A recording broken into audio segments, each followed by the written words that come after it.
Hey, welcome back to the channel, everybody. Make sure you are subscribed to the channel and like this video. Make sure you comment down below on your way in. Let us know where you're from. If you're a Lil Boosie fan, Young Dolph fan, PNB Rock fan, let us know down below. So continuing on, we just got a lot of info coming from the sources, straight from the sources, that Boosie called Jay Prince Jr. and they talked about the whole Duke 093 The Jeweler situation.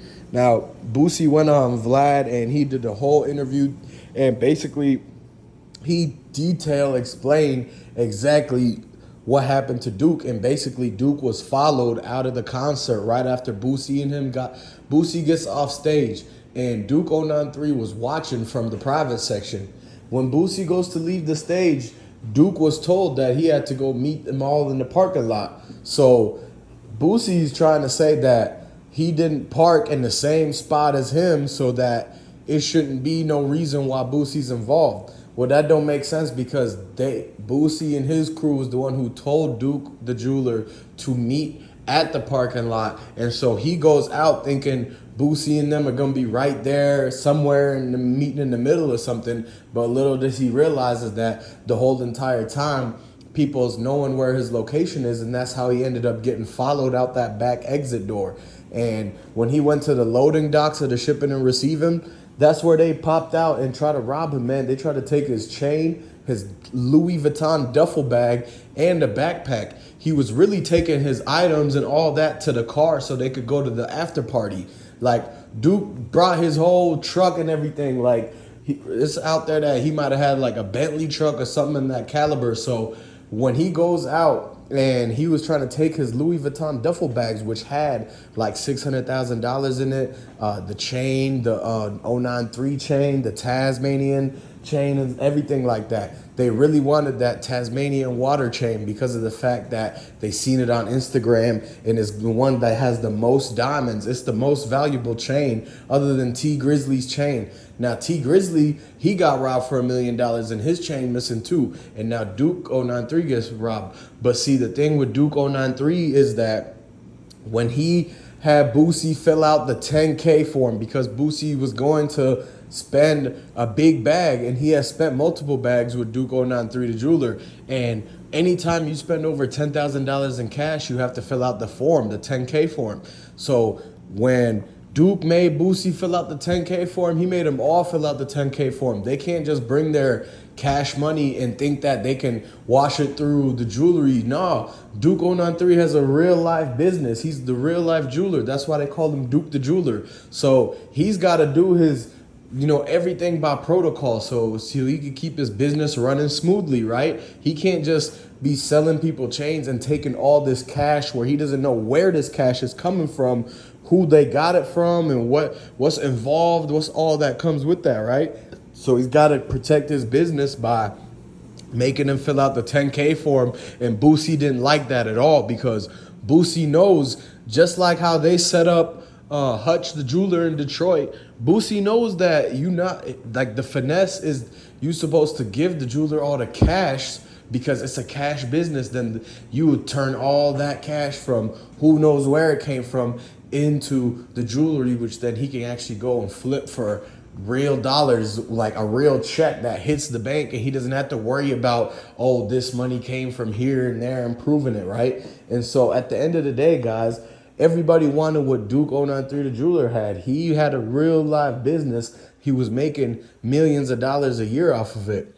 And Boosie and his people, Boosie, just like Boosie said he needed to come up with $1 million as fast as possible so he could pay off this debt that he owed. He had to pay something right away. And it just so happened to be that Duke 093 had $1 million with him, and he was walking around with no security. So they just identified that he was an easy target, and that nobody would basically fight back if they had 4 to 5 guys run up on him and try to take everything from him. And that's basically exactly what happened, because when you really open your eyes and look at the facts, it's like the only reason he went out to his car was so he could go meet Boosie and them, because he followed them to the concert. So it's like he doesn't know where the directions are from the concert back to where they came from. Like, he's gonna have to follow Boosie and them again back to either the after party or the hotel. And so that's exactly what he was planning on doing. And these guys that came and did this to him,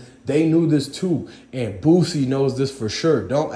Boosie cannot act like he doesn't know what's going on in the situation, because he knows what's going on in the situation. And so the fact that Boosie and them was supposed to be like leading the way and Duke was supposed to be following them to the after party and back to the hotel, that's the original plan that everybody agreed on. And so when they went and told the guys, hey, after I get off stage, I'm gonna go directly to the parking lot with the security, and Duke's supposed to go out to the parking lot too, the people were told to follow Duke, man. And it's like, we don't know if they talked to Lil Boosie. We don't know if they talked to the security or if they talked to the ops. And so at the end of the day, what y'all got to realize is that they basically realized that the man was singled out and had no security, and that they needed to come up with $1 million within 24 hours.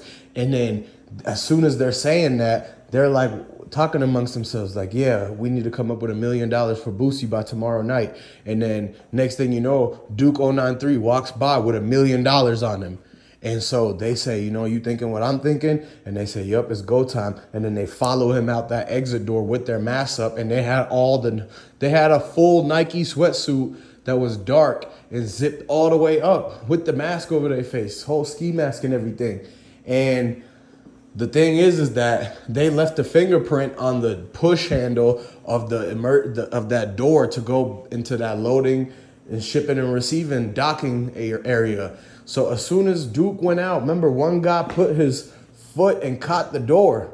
But when he pushed it open with his elbow, the second guy behind him caught the door and left a thumbprint on the door.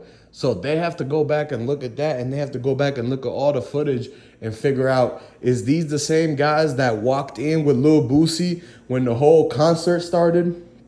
Because if they find out that it's the same people that came with Lil Boosie, then that's your evidence. That's the fact right there that this could have been a backdoor situation. Like, you have to put two and two together, guys, because a lot of this stuff, like, Boosie's already up in arms about this. Like, he already went on Vlad and tried to clear the situation, but a lot of people think that he snitched, like he actually real life ratted and tried to say that it wasn't him and he didn't know. But how does he know all this information if he doesn't know? And he tried to act like Duke didn't win anything at the dice game. Then who won? He said everybody at the dice game lost.